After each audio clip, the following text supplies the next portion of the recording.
నమస్కారం, వార్తలకు స్వాగతం. ముందుగా ముఖ్యాంశాలు. సచివాలయంలో మంత్రులు మీడియా సమావేశం, ఇరు పార్టీలపై ఫైర్.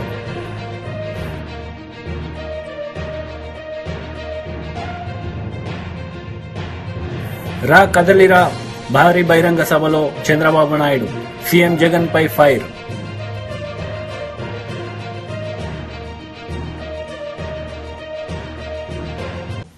చీఫ్ ఎలక్షన్ కమిషనర్ తో సమావేశం అనంతరం పవన్ కళ్యాణ్ మరియు చంద్రబాబు నాయుడు మీడియా సమావేశంలో పాల్గొన్నారు. ఈ సందర్భంగా వారు మాట్లాడారు. ఈరోజు నేను అదేవిధంగా జనసేన అధినేత పవన్ కళ్యాణ్ గారు కలిసి ఎలక్షన్ కమిషన్ కలిసాం. అన్ని విషయాలు కూడా చాలా స్పష్టంగా వారికి ఎక్స్ప్లెయిన్ చేశాం. నా సుదీర్ఘ రాజకీయ చరిత్రలో కానీ పవన్ కళ్యాణ్ గారు కూడా రాజకీయాల్లోకి రావడమే కాకుండా రాజకీయాలను వాచ్ చేస్తూ ఉండడం కానీ ఇవన్నీ చూసిన తర్వాత ఎప్పుడూ జరగనటువంటి అరాచకాలు జరుగుతున్నాయి. ప్రజాస్వామ్యాన్ని అపహాస్యం చేసే పరిస్థితికి వస్తున్నారు. ఇంతవరకు మీరు చూస్తే కేసులు అయితే మా మీద విపరీతంగా బుక్ చేసి అంటే ఎక్కడ కూడా పనిచేయకుండా చేయడం కోసం రాజకీయ పార్టీలని, రాజకీయ పార్టీల కార్యకర్తల్ని లేకుంటే అందులో పనిచేసే వ్యవస్థనే మొత్తం సర్వనాశనం చేయాలి, నిర్వీర్యం చేయాలని ప్రయత్నం చేశారు. ఇప్పుడు ప్రజల్లో ఉండే తిరుగుబాటు చూసిన తర్వాత హోల్సేల్గా ఓటర్స్ అందరినీ మార్చేయడం, దొంగ ఓట్లు వేసుకోవడం ఇలాంటి చేస్తే తప్ప సాధ్యం కాదనే కంక్లూజన్కి వచ్చారు. ఈరోజు ఒక ఎగ్జాంపుల్ ఇచ్చాం. ఒక్క చంద్రగిరిలో ఫామ్ 6 కింద 1,15,000 ఓట్లు ఇచ్చారు. దాంట్లో దగ్గర 33,000 ఓట్లు ఆమోదించారు. దాంట్లో వేరే నియోజకవర్గంలో విత్ ఎవిడెన్స్ అన్నీ కూడా మేము పెట్టాం. అవన్నీ కూడా వారికి ఎక్స్ప్లెయిన్ చేశాను.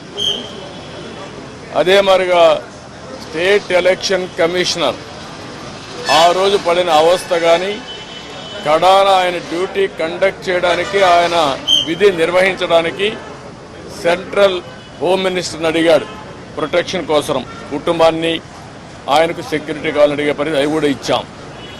ఫైనల్గా మేము రిక్వెస్ట్ చేసింది వారిని ఒకటే చెప్పాం, ఏదైతే ఎలక్షన్ డ్యూటీ కేసే ఆఫీసర్ని సెలక్షన్ ప్రాసెస్లో కాకుండా ఆల్ ఇండియా లెవెల్లో చేసే బెస్ట్ ప్రాక్టీసెస్లో ఎంపిక చేసుకోవాల్సిన అవసరం ఉంది.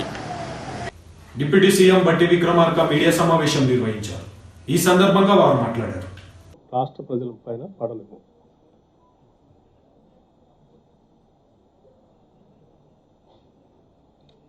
ఈ రాష్ట్రంలో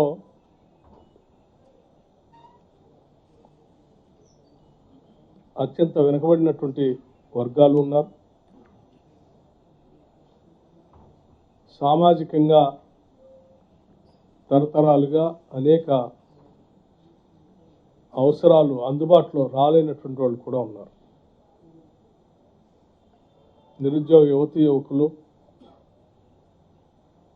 మహిళలు అందరూ కూడా ఆత్మగౌరవంతో ఉన్నటువంటి ప్రతి వనరుల్ని వారి అవసరాల కోసం, భవిష్యత్తు కోసమే ఉండాలని ఆకాంక్షించి కొట్లాడి తెలంగాణ రాష్ట్రాన్ని తెచ్చుకుంది.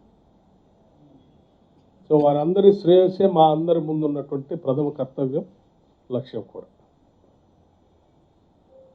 సరే, ఈ మధ్య కొద్దిమంది మంత్రులు, పాత మంత్రులు, మాజీ మంత్రులు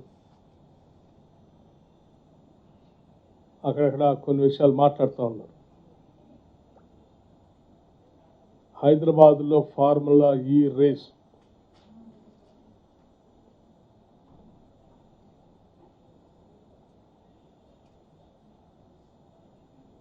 హైదరాబాద్ నగరానికి, రాష్ట్రానికి చాలా నష్టం జరిగింది. ప్రభుత్వం సరైన నిర్ణయం తీసుకోలేదు. వాటిని చూస్తే సరే ఇది ఏంటో నిజమే అనుకొని లోతులోకి వెళ్ళాం.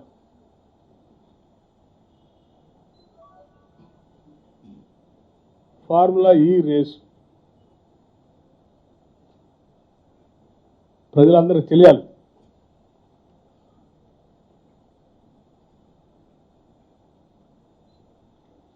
ట్రై పార్టీ అగ్రిమెంట్ ఎవరెవరికి? దాన్ని తీసుకొని వచ్చి ఈడ రేస్ కండక్ట్ చేసుకొని టికెట్లు అమ్ముకొని దాంతో లబ్ధి పొందాం అనుకునేటువంటి ఒక కంపెనీ పేరు ఎస్ నెక్స్ట్ జెన్. సరే అది ఎవరిదో, దానికి సంబంధించినటువంటి వాళ్ళు ఎవరో తర్వాత చెప్తాం. వారు ఏబిపి ఫార్ములా ఈ ఇంకో కంపెనీ, ఈ ఫార్ములా ఈ రేస్ కండక్ట్ చేసేవాళ్ళ కంపెనీ ప్లస్ తెలంగాణ రాష్ట్రం, ఈ ముగ్గురు కలిసి ట్రై పార్టీ అగ్రిమెంట్ చేశారు. ఈ అగ్రిమెంట్ 25 అక్టోబర్ 2022. దీనికి సంబంధించి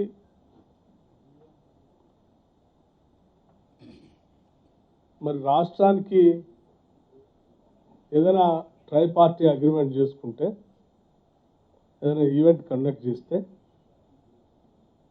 ఆ ముగ్గురు వాటాదారులు అన్నట్టుగా ఉంది.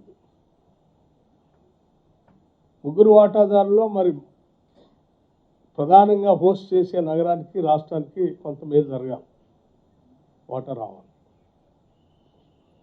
ఈ అగ్రిమెంట్లో ఏంటంటే టికెట్లు అమ్ముకునేదేమో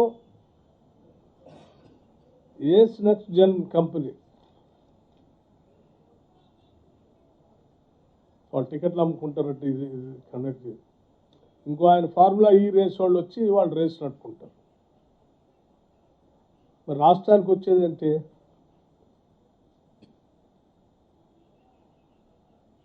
రాష్ట్రం అంట రేస్ కావాల్సిన ట్రాక్ ఇన్ఫ్రాస్ట్రక్చర్ తయారు చేయాలి. తయారు చేస్తే రాష్ట్రం హోస్టు ఇన్ఫ్రాస్ట్రక్చర్ తయారు చేసిస్తే రాష్ట్రానికి ఏంటి ఆదాయం అంటే ఏం లేదు దాంట్లో.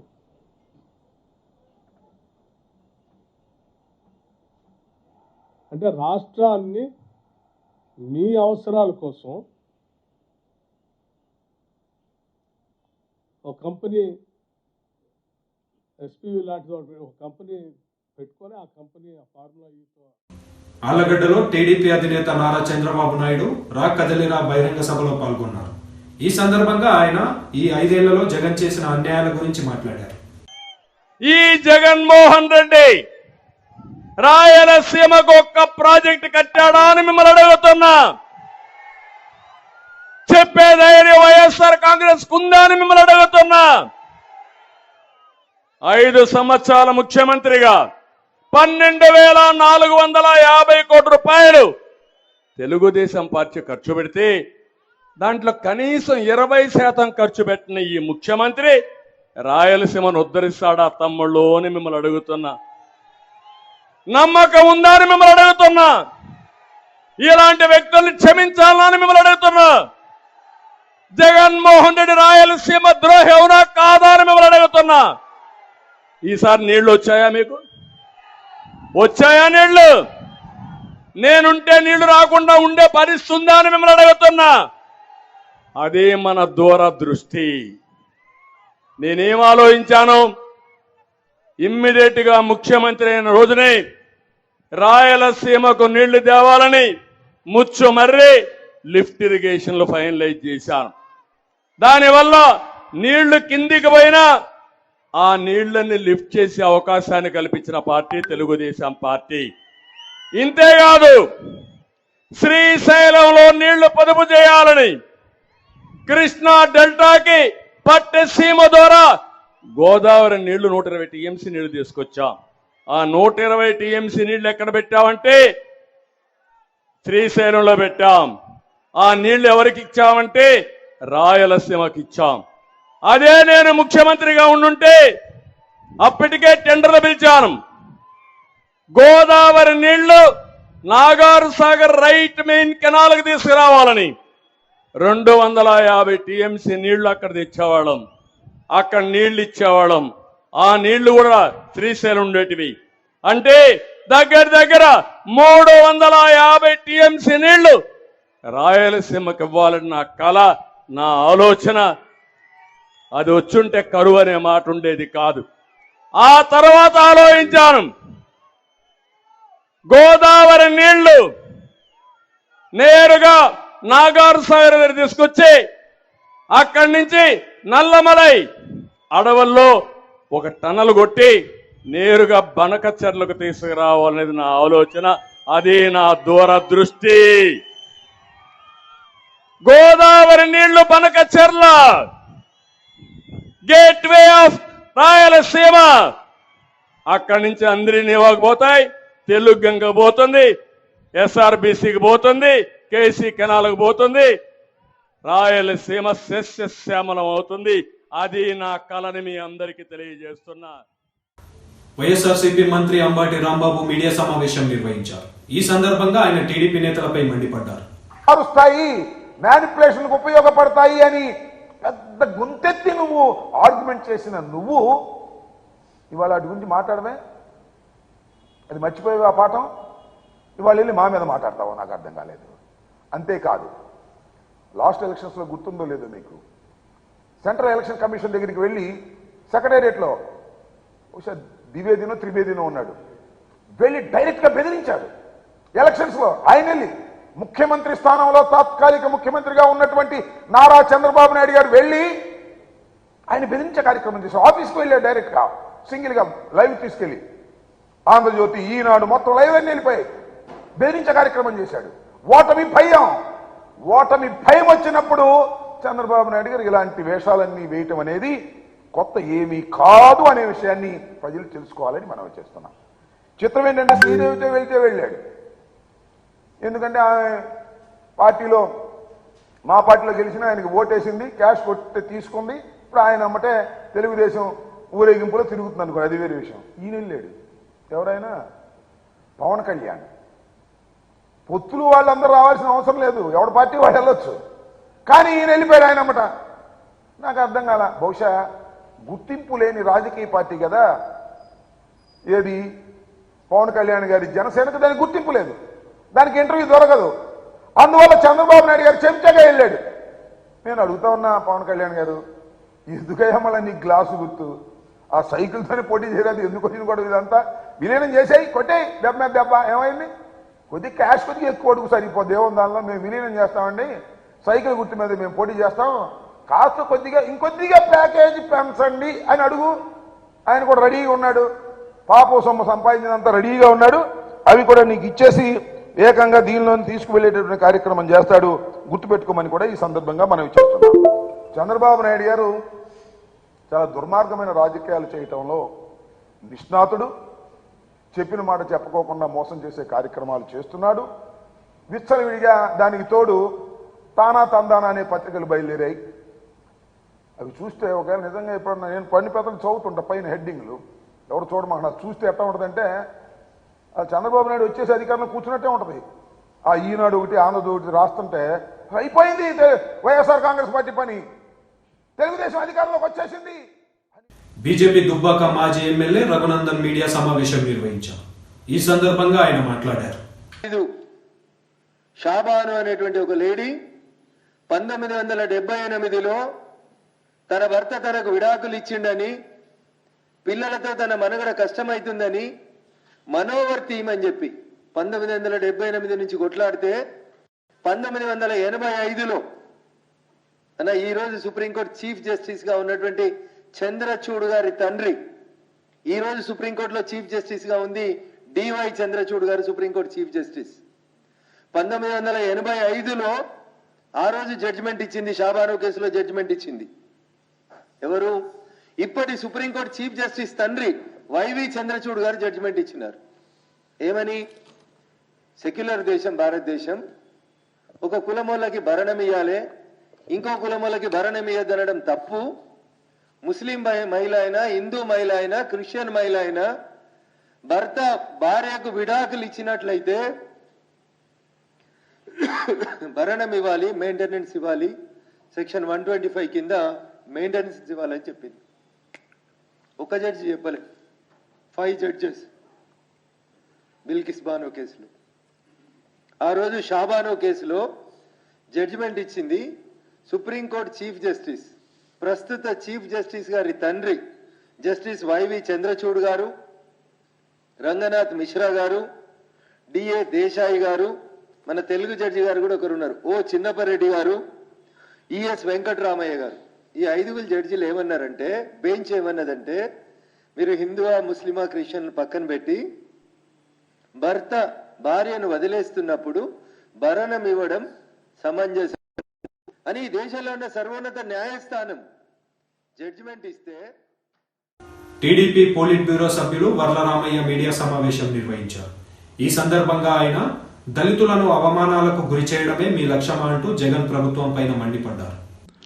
కన్ఫర్మ్ గా ఉన్నామండి మేము, అంటే ఊపిరి సల్పటం లేదు వైఎస్ఆర్ కాంగ్రెస్ పార్టీలో ఉండటానికి, ఆ ప్రైవేట్ లిమిటెడ్ కంపెనీలో కంటిన్యూ అవటానికి. మారాలి మారాలి మారాలి, ట్రాన్స్ఫర్ చేస్తాను ఇక్కడి నుంచి అక్కడ కాదు, వాళ్ళని కాదు మార్చాల్సింది, 174 క్యాండిడేట్స్ని కాదు, 175 ఆయన 174 ఇన్ఛార్జీలను కానీ క్యాండిడేట్స్ని కాదు మార్చవలసింది, మీరే మారాలి. ట్రాన్స్ఫర్ మీకు కావాలి. ఇప్పుడు జగన్మోహన్ రెడ్డిని ముఖ్యమంత్రి పదవి నుంచి ట్రాన్స్ఫర్ చేయాలా? ప్రజలందరూ సిద్ధంగా ఉన్నారు. No, you doesn't deserve to be chief minister of the state. నీకు ట్రాన్స్ఫర్. ఎక్కడికి పోతాడు? అగమ్య గోచరం, ఎక్కడికి పోవాలో తెలియని పరిస్థితి జగన్మోహన్ రెడ్డి గారిది. రాబోయే రోజుల్లో ఒక ప్రతిపక్ష నాయకుడి హోదా కూడా దక్కదత్తను కానీ ప్రజలు చెబుతూ ఉన్నారు, ఆ పార్టీ నాయకులు చెబుతున్నారు, చెట్టు మీద పిట్టల్లాగా ఎగిరిపోతూ ఉన్నారు. ముఖ్యంగా అతని ఎమ్మెల్సీ కవిత మీడియా సమావేశం నిర్వహించారు. ఈ సందర్భంగా ఆమె మాట్లాడారు. మీద ఉన్నటువంటి మా అక్క చెల్లెలు, ఎంపీపీలు, వైస్ ఎంపీపీలు, అట్లానే మా సోదరులు, యువమిత్రులు, అనేక పదవులలో ఉన్నటువంటి వాళ్ళు, పదవులలో లేనటువంటి వాళ్ళు, వేదిక మీద ఉన్న కార్యకర్తలకు, నాయకులకి, మీడియా మిత్రులకి అందరికీ కూడా హృదయపూర్వకంగా నమస్కారాలు తెలియజేస్తూ ఉన్నాను. మహబూబ్ నగర్ జిల్లాకు నాకు ఒక ప్రత్యేకమైనటువంటి అనుబంధం ఉన్న విషయం మీ అందరికీ తెలిసిందే. 2009లో ఎప్పుడైతే గౌరవ కేసీఆర్ గారు మహబూబ్ నగర్ నుంచి పోటీ చేయాలని నిర్ణయం తీసుకున్నారో, ఆనాడు ఇక్కడికి వచ్చినామంటే అప్పటి నుండి ఈ జిల్లాతోని అనుబంధం, అప్పటి నుండి ఇక్కడ జిల్లా పార్టీతోని, కార్యకర్తలతోని, నాయకులతోని ఒక ప్రత్యేకమైనటువంటి అనుబంధం అన్నది నా జీవితంలో ఎదురైనటువంటి ఒక మంచి ఘటనగా నేను అనుకుంటా ఉంటాను. అందుకే నిజామాబాద్ వాళ్ళు ఎట్లయితే నా దగ్గరికి అధికారంతో వస్తారో, మహబూబ్ నగర్ వాళ్ళు కూడా నా దగ్గరికి అట్లనే అధికారంతో వచ్చి ఏమన్నా పనులున్నా, ఏమున్నా, చెప్పేది ఉన్నా, మాట్లాడేది ఉన్నా ఆపత్తికి సంపత్తికి వచ్చిపోతూ ఉంటారు. ఇవాళ కూడా మరి మహబూబ్ నగర్లో గౌరవనీయులు దేవరకద్ర మాజీ శాసనసభ్యులు వారి సోదరులు మరి మొన్ననే గతించినారు. వారి ఇంటికి పోయి వారిని పరామర్శ చేయడానికి ఆళ్ళ వెంకటేశ్వర రెడ్డి గారి దగ్గరికి వెళ్ళి రావడం జరిగింది. ఒక మంచి కుటుంబ సభ్యుల్లాగా మహబూబ్ నగర్లో ఉండేటటువంటి మన నాయకులందరితో కూడా అనుబంధం ఉంది కాబట్టి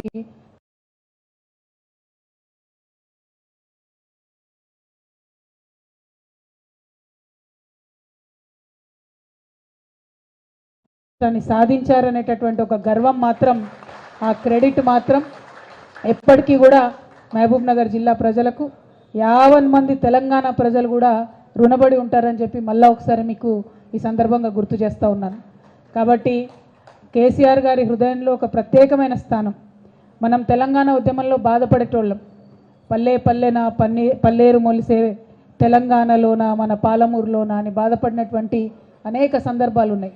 ఆనాడు చాలామంది మిత్రులతోని మరి మహబూబ్ నగర్లో వలసలు ఎందుకు జరుగుతున్నాయి, ఈ వలసలను ఎట్లా ఆపాలి అని చెప్పి గ్రామాన తిరిగి ఆనాడు జాగృతి కార్యకర్తలు, బీఆర్ఎస్ కార్యకర్తలు తిరిగి ఆలోచన చేసినాం. ఎన్నో మంది స్వచ్ఛంద సేవా సంస్థలతోని అన్ని ప్రాంతాల్లో కూడా తిరిగి మా ప్రయత్నాలు మేము చేసినాం. అవి చేస్తున్నటువంటి సందర్భంలో మనకు అర్థమైంది ఏంటంటే మొత్తం భారతదేశంలో లార్జెస్ట్ డిస్ట్రిక్ట్ 35 లక్షల ఎకరాల పైచిలుకు భూగోళంతో సాగు చేసేటటువంటి ఆస్కారం ఉన్నటువంటి భూమితోని భారతదేశంలో అత్యంత పెద్ద జిల్లాగా మన పాలమూరు ఉంది. ఇంత పెద్ద జిల్లా ఉండి పక్కకే కృష్ణానది ఉండి ఎక్కడా కూడా మనకు పంటలు పండక మహబూబ్ నగర్లో చాలామంది భూములు ఉన్న వాళ్ళు కూడా ఇడిచిపెట్టుకొని హైదరాబాద్ జంట నగరాలలో. వైఎస్ఆర్సీపీ ఎంపీ విజయసాయిరెడ్డి ఎలక్షన్ కమిషనర్తో మీటింగ్ అనంతరం మీడియా సమావేశంలో పాల్గొన్నారు. ఈ సందర్భంగా ఆయన మాట్లాడారు. ఒక రాజకీయ పార్టీకి ఒక సింబల్ కేటాయించడం జనరల్ సింబల్లో నుంచి అది చట్ట విరుద్ధం అది అన్నటువంటి విషయాన్ని కూడా మేము ఎలక్షన్ కమిషన్కి నివేదించడం జరిగింది. ఈ రెండు విషయాలు కాకుండా మరొక విషయం, మూడవ అంశం, కోనేరు సురేష్ అనేటటువంటి వ్యక్తి, ఇతను తెలుగుదేశం పార్టీ ఎలక్టోరల్ సెల్లో ఏదో సమ్ పొజిషన్లో ఉన్నాడన్నమాట. ఇతను ఒక బల్క్ కంప్లైంట్ని, ఒక ఇంచుమించుగా 10 లక్షల పైచిలుకు ఓట్లన్నీ కూడా ఆంధ్ర రాష్ట్రంలో బోగస్ ఓట్లు అన్నటువంటి కంప్లైంట్ని chief electoral officer Andhra Pradesh, chief CEO of Andhra Pradesh కి కంప్లైంట్ ఇవ్వడం జరిగింది. మా యొక్క మొట్టమొదటి ప్రశ్న, CEO of Andhra Pradesh bulk complaint అనేటటువంటి దాన్ని యాక్సెప్ట్ చేయవచ్చా? యాక్సెప్ట్ చేయడం అన్నటువంటిది వైఎస్ఆర్ కాంగ్రెస్ పార్టీ తప్పుపడతా ఉంది. ఒక వ్యక్తికి 175 నియోజకవర్గాల్లో 25 పార్లమెంటు స్థానాల్లో 10 లక్షల మందో 20 లక్షల మందో 30 లక్షల మందో బోగస్ ఓట్లు ఉన్నారన్నటువంటి విషయం ఎలా తెలుస్తుంది? కంప్లైంట్ అన్నటువంటిది బిఎల్ఏస్ ఇవ్వాలి, ఆయా నియోజకవర్గంలో ఉన్నటువంటి బిఎల్ఏస్ ఇవ్వాలి. ఆ బిఎల్ఏస్ చెప్పాలి ఏది బోగస్ కంప్లైంట్ అన్నటువంటిది.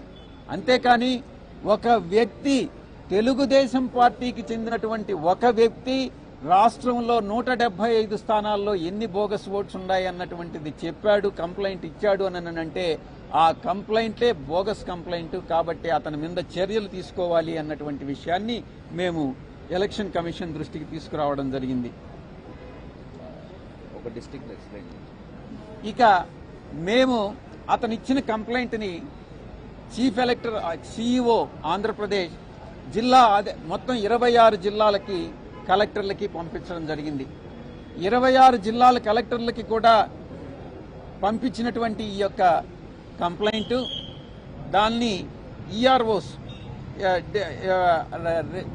ఎలక్టోరల్ రిజిస్టర్డ్ ఆఫీసర్స్, ఆ రెస్పెక్టివ్ కలెక్టర్స్ అందరూ కూడా ఎంక్వైరీ చేసి దాని మీద రిపోర్ట్ని ఎంతవరకు ఇది బోగసు, ఎన్ని ఓట్లు జెన్యూన్ అన్నటువంటి విషయాన్ని రిపోర్టుని ఎలక్షన్ కమిషన్కి సబ్మిట్ చేయడం జరిగింది.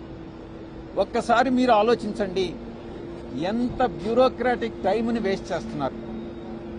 నిజంగా ఈ యొక్క 26 జిల్లాల్లో అతను ఇచ్చినటువంటి ఆ కంప్లైంట్ని వెరిఫై చేస్తే దాంట్లో మేము ఆర్టీఐ ద్వారా మేము ఇన్ఫర్మేషన్. సచివాలయంలో కాంగ్రెస్ మంత్రులు మీడియా సమావేశం నిర్వహించారు. ఈ సందర్భంగా వారు మాట్లాడారు.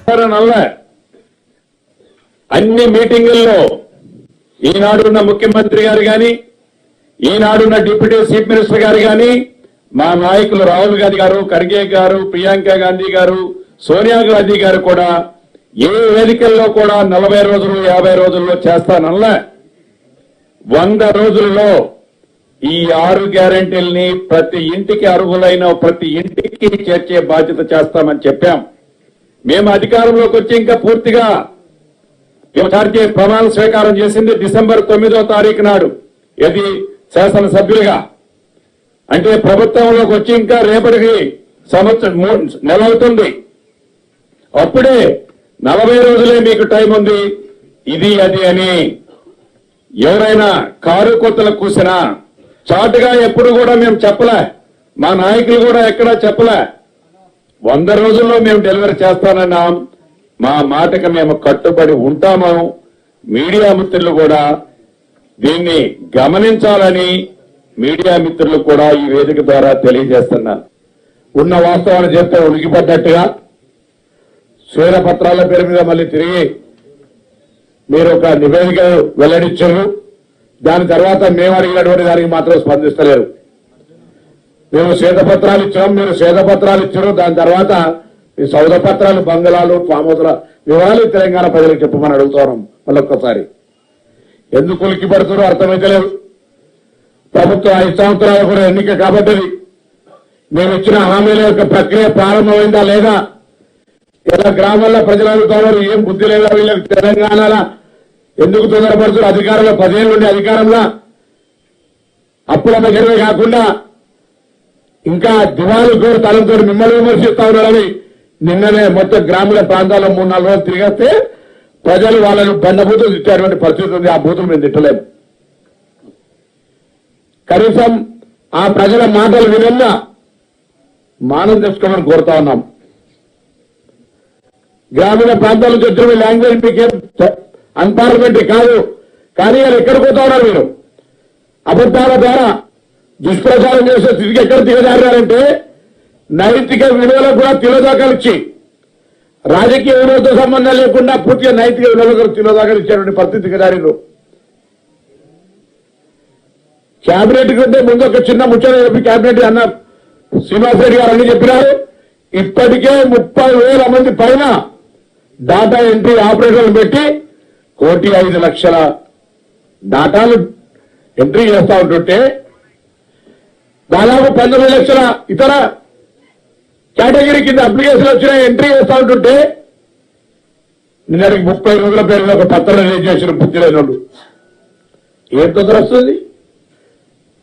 10 ఏళ్ళుగా మేము ఏదైనా మీ ప్రభుత్వ వైఫల్యము, ఎన్నికల హామీ, డబుల్ బెడ్రూమ్ కావచ్చు, ₹1,00,000 రుణమాఫీ కావచ్చు, నిరుద్యోగ వృత్తి కావచ్చు, ఏదైనా అడగడానికి నువ్వు ఇచ్చిన హామీలు అమలు కాలేదని అడగడానికి కూడా అవకాశం ఇవ్వకపోతే మేము ధర్నా చౌక్ ఓపెన్ చేసినాము. దాని తర్వాత నీ కుటుంబ పాత్రికా స్వేచ్ఛను వాడుకోమనము. కానీ ప్రజాస్వామ్యంలో విశ్వాసం లేని మేము 32 మెడికల్ కాలేజ్ మీద 32 వారస యూనివర్సిటీ పెడతా అని నీ మైండ్ సెట్ గంత చిన్నగా అయిందంటే రాజకీయాల 10 సంవత్సరాలు ఏం మంత్రిగా నిర్వహించడం నాకైతే అర్థం కాలేదు. గతంలో 5 సంవత్సరాలు నేను పార్లమెంట్ సభ్యుడిగా, నాతో శాసనసభ్యుడిగా ఉండే, అప్పుడు ఇట్లా లేకుండే. ఏదైనా చెప్తే వినే పరిస్థితి ఉండే.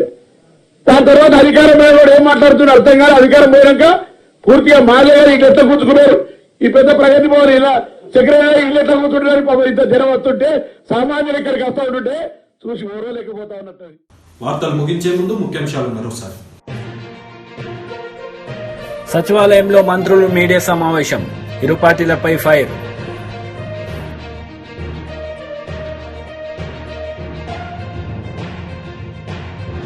రా కదలిరా భారీ బహిరంగ సభలో చంద్రబాబు నాయుడు, సీఎం జగన్ పై ఫైర్.